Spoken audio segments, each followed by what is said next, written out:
Hey guys, what's up? Gavin here, and today I'm going to be talking about these animated story channels for the third time, and they're just straight up retarded now because I ate spiders, now I can shoot webs. Uh, I guess they changed it to eating spiders instead of getting bit by one, and let's take a look at this one because this one's just retarded. Hi, my name is Jim, and I can actually shoot spider webs. So pretty much, when he was growing up, he was obsessed with superheroes and mainly Spider-Man, and he had a fantasy about being just like Spider-Man as a kid, and you would have thought that he would have moved on by the time he was an adult, and he would have stopped thinking about these fantasies. Well, apparently not.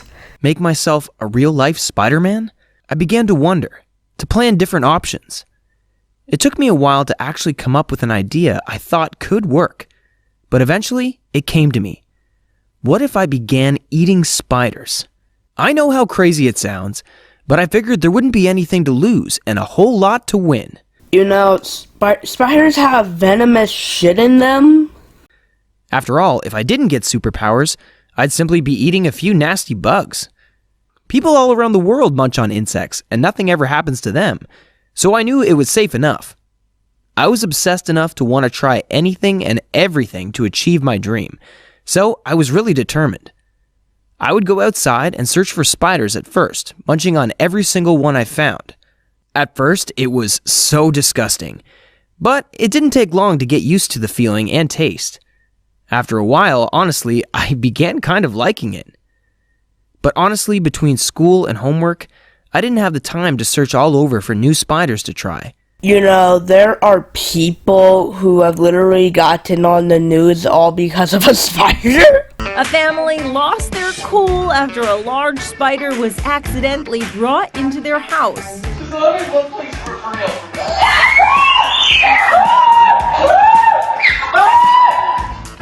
I would still grab and eat every single one I managed to find, but I knew there needed to be an easier, faster way to try new species. So I went online, and since you can basically buy anything online, I quickly found a few websites I could order spiders from. Boxes began arriving every few days, and I'd eat its contents with increasing frustration. Nothing was happening. And you wonder why. It simply wasn't working. I figured maybe I should search for some sketchier providers. Maybe then I'd find the right kind of spider. One that hadn't been so well tended to in the first place. I ordered from a handful of different sellers and kept on sampling the incoming bugs. One day, a big package arrived.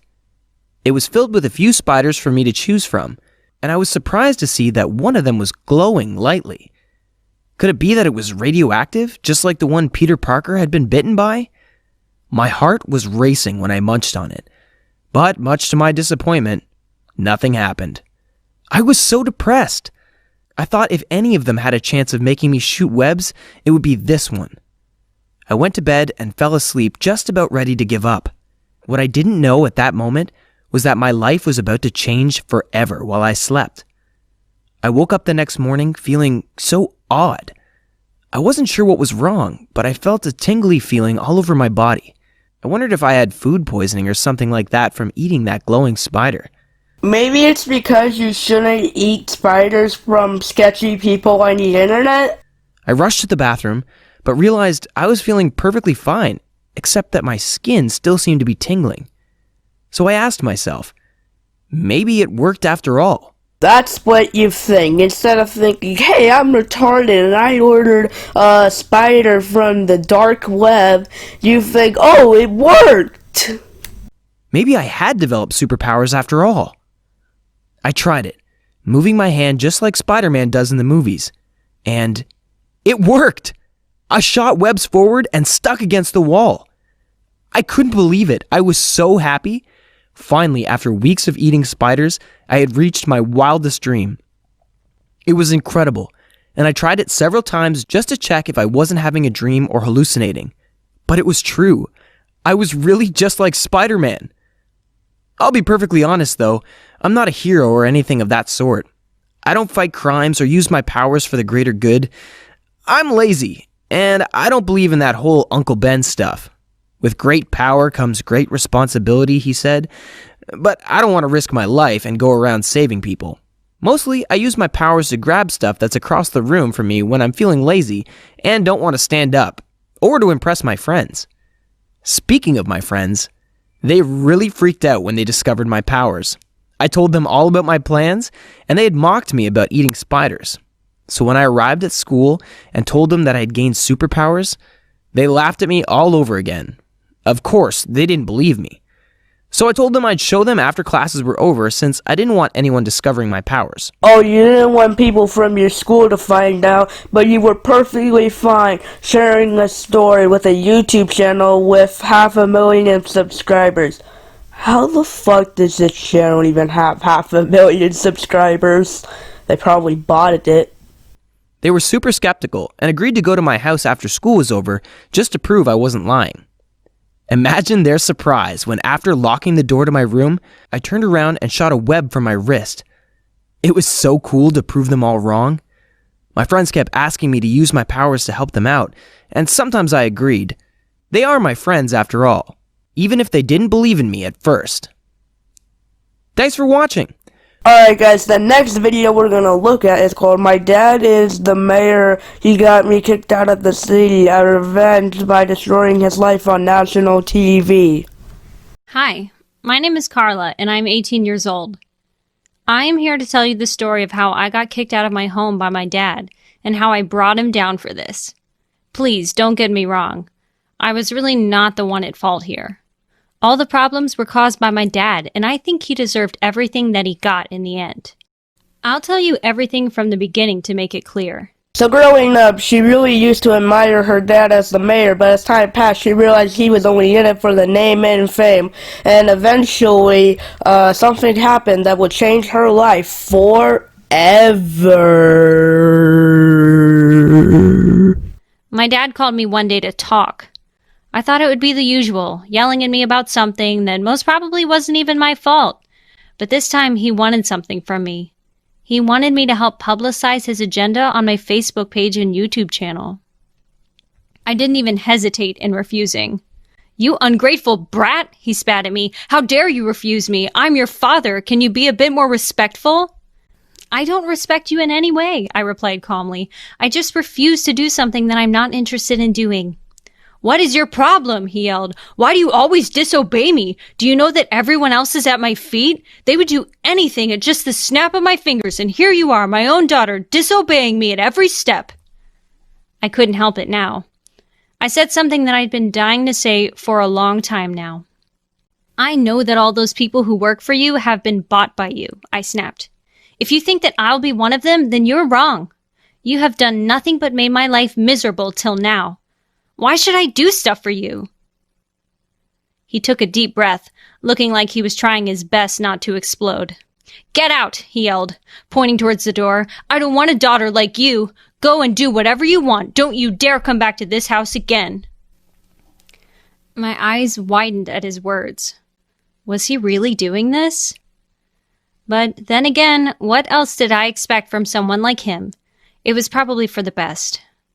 I wasn't really dying to stay with him. Good thing he set me free by himself. At least I could blame him now. She left with pleasures, crashed at her friend's house for one night, and went to the park, and everything was changed. I was thinking about all these things when all of a sudden a guy sat down next to me. I looked up to see him. His face was quite familiar, yet I couldn't remember where I'd seen him before. He gave me a small smile. "I'm Finn. You probably don't know me. We go to the same school." "Oh, I must have seen him around at school." I gave him a nod. "I'm a big fan of your YouTube channel," he continued. "I've been watching your videos ever since you first started posting, and I really love your content." So he asked what she's doing all alone, and so she explains the whole situation, and then he offers to let her stay at his house if she does a job for his mom. It turned out that Finn's mom was going to participate as a candidate in the next mayor election. She needed a social media campaigner, and since I was kind of well-versed with this sort of thing, I could easily help her out. I also found out that Finn's family was one of the richest in the city, and they had a lot of influence in the corporate world. I was frankly shocked how that someone like Finn was a fan of my work. He seemed quite talented to me in every department. Finn's mom accepted me into his home warm-heartedly and made me feel comfortable. Meanwhile, I received a few calls and texts from my dad.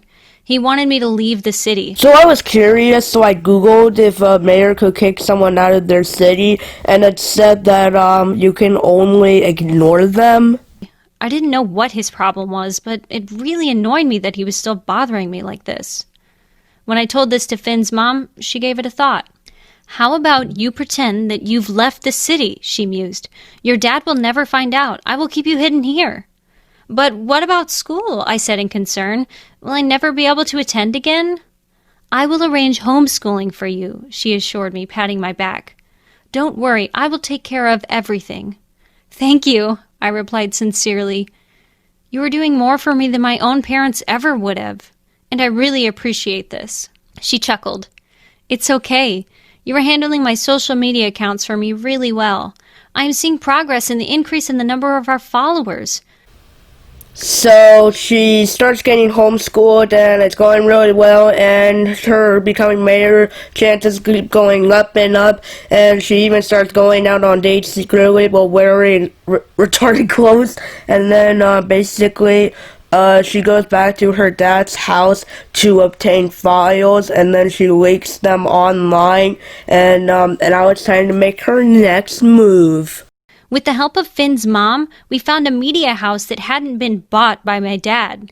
We arranged a live telecast on national TV where I was going to speak the truth about my dad's personality in front of the whole nation. But before that, I needed to do something else too. I kept my promise to Ash and went back to get him out of my dad's house safely. I found Ash crying miserably in the kitchen when I snuck into the house.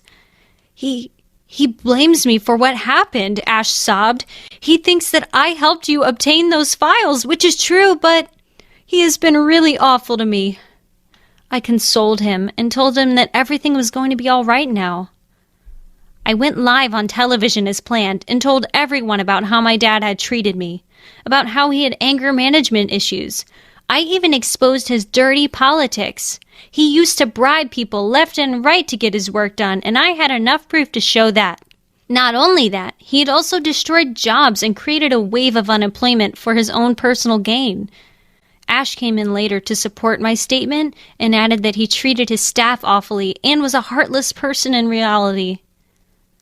All of this had the desired effect. My dad lost everything he had built on lies and deception. He was under investigation now. Meanwhile, the elections took place, and much to our joy, the results were in our favor.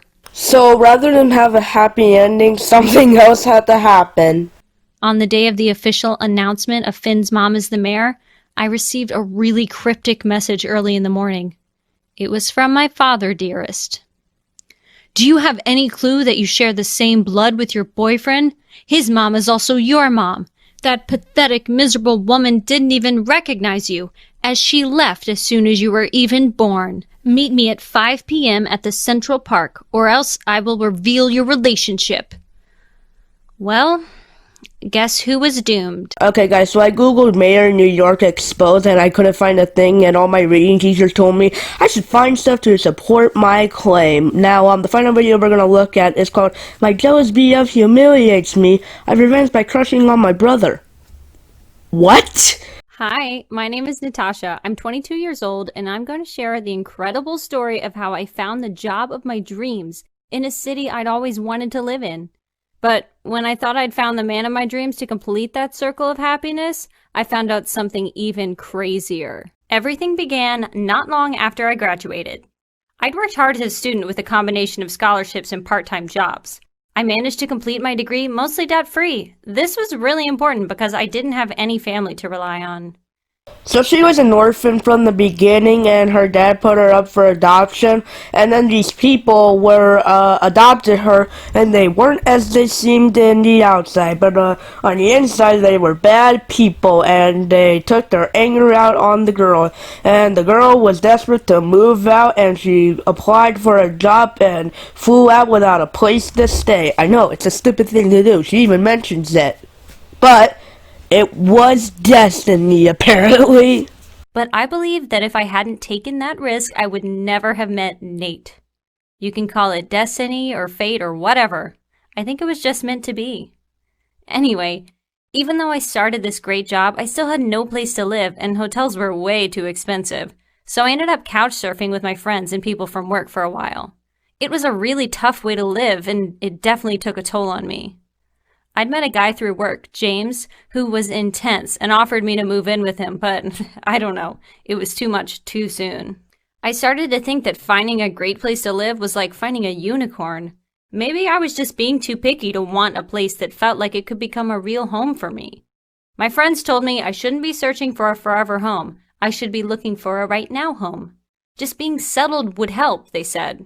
So when I saw a notice on the bulletin board at my local coffee lounge, I decided to check it out. It read, "Room available, house share in the Mission." I called the number right away and got through to the landlord, a sweet older woman who explained a room had become available in her house. It would be fully furnished with a shared bathroom and kitchen. What was the point of that long-ass pause? I wasn't sure at first, but I decided to visit, and I'm so glad I did. It was amazing! The house was everything I'd been looking for, with brightly painted walls, high ceilings, and the room to rent was spacious and filled with beautiful furniture. Even the landlord, Ms. Weaver, seemed great. She had moved to San Francisco as an artist in the 70s and was still very much about art, love, and freedom. I was so excited that I signed the papers and paid my first and last rent then and there. I would be moving in the very next day. Packing was a breeze. I'd basically been living out of a suitcase for weeks already after all, so I borrowed a car from my friend and filled the back seat with boxes. Although the traffic was terrible, I made it to the house before dinner and began to unload. This is when things got a little messy. So she had been so excited about unpackaging her stuff that there was a woman going through her shit. So she thought she was gonna get away because she couldn't run after her. But then a guy blocked her and she ran into him. And then he made the woman give him her stuff. And then he brought it back to the girl, and then they became boyfriend and girlfriend, and then he helped her unbox, and then a couple of hours later she gets a knock at the door. I don't know why I did that. When I opened it, Nate was leaning against the frame, a pizza box in his hand and a friendly grin on his face. "I thought you might be hungry, and it's getting kinda late to cook," he said, and offered me the box. "Sausage and green pepper, it's my favorite," I interrupted and gave him a quick thank you hug. Nate blushed a little. "Mine too," he said. "I just had a feeling." "You're the best," I told him. I could tell I was really gonna love it here. I had a great job, a great home, and now I'd met Nate. Of course, it would be a terrible idea to date a roommate, and I'd already been on a couple dates with James, but I could be happy being friends with him and splitting pizza. That night when I went to bed, I thought that I was probably the happiest I could ever be. Unfortunately, perfection can't last, and soon I had my first brush with problems. Okay, so she is offered to go to a Mexican restaurant that just opened by a guy named James, a different roommate. So basically she goes, and she realizes that James is very angry, and then when they go back home, James all of a sudden wants her to pay for the meal, and she does it anyway. So then Nate saves her by not making her pay for the meal, and then she admits that she's crushing on Nate. I think that was the moment I finally admitted to myself that I was seriously crushing on Nate, and hoped that he was seriously crushing on me too. Anyway, James stammered out some flimsy excuse to leave and left without another word. We were so over. At least he didn't work in the same department as me at our company. Hopefully I'd just be able to avoid him from here on out. "Love me some taquitos," Nate smiled at me as we walked in. There was no sign of Ms. Weaver, but the lights were on in the kitchen still. He opened up the takeout container and shoved a whole fried roll into his mouth at once. "Still hot?" I rolled my eyes at his antics. It was cute, but I don't need rescuing, you know? Oh no, I get that, Nate replied. I just got a weird vibe off the guy earlier. He seemed pretty tense and not in a nervous about my date way. Plus, I don't want to lose out in taquitos. Then I guess I should just say thank you, I said and snagged one to try. I didn't try to swallow it whole, which was lucky because it was still super hot. This is like lava, I choked, and Nate laughed while getting me a glass of water. It was crazy, but we stayed and sat in that kitchen talking for hours, late enough that we saw Ms. Weaver coming back, apparently from a date of her own. Nate was a lot more fun and a lot more polite than James had been. We finished off our food and headed to bed. That night, as I fell asleep, all I could think about was Nate and how easy it was to like him. A few weeks later, my happy existence at Ms. Weaver's had fallen into a sort of routine. Work had become crazy busy for both me and Nate, but we still usually managed to at least grab dinner with Ms. Weaver a few times a week. I'd also managed to avoid James at work, although I'd found out through the rumor mill that he was well known for short-lived relationships with young new hires. Wait a minute. At least he didn't work in the same department as me at our company. So at first he doesn't work at your company, and when we bring it back to where we were... I'd also managed to avoid James at work, although I'd found out through the rumor mill that he was well known for short-lived relationships with young new hires. He works at your company now. My skin absolutely crawled at the thought. At least he'd shown me his true colors before we were involved. I'd been so distracted with everything going on that I'd almost forgotten it was my birthday. So on her birthday, she realizes that she doesn't like birthdays because her adoptive parents didn't really like her birthdays. But she has the birthdays, and it turns out it's also Nate's birthday, and it turns out they were both adopted. So then Miss Weaver, the landlord lady, gives her a present of like a frame. So she goes up and finds a photograph of her mom and her. So she puts the picture in the frame, and then Nate puts a picture of his mom in a different frame, and it turns out they have the same mom. And they try and do research, and it's another bullshit hip cliffhanger. We've started talking recently about doing some research into our mother and seeing if we can find our father. I can't wait to find out what we discover, and I'm so happy to know that whatever it is, I'll have Nate at my side. Okay guys, I hope you guys enjoyed that video. If you liked it, hit the thumbs up button or the like button. If you want to leave a review, you can comment on the video. And if you want to see videos like these once in a while, or maybe every day, depending on if I upload every day or not, subscribe to my channel. And if you want to share this video with your friends, share this video with your friends by hitting the share button. And yeah, thank you guys for watching, and bye.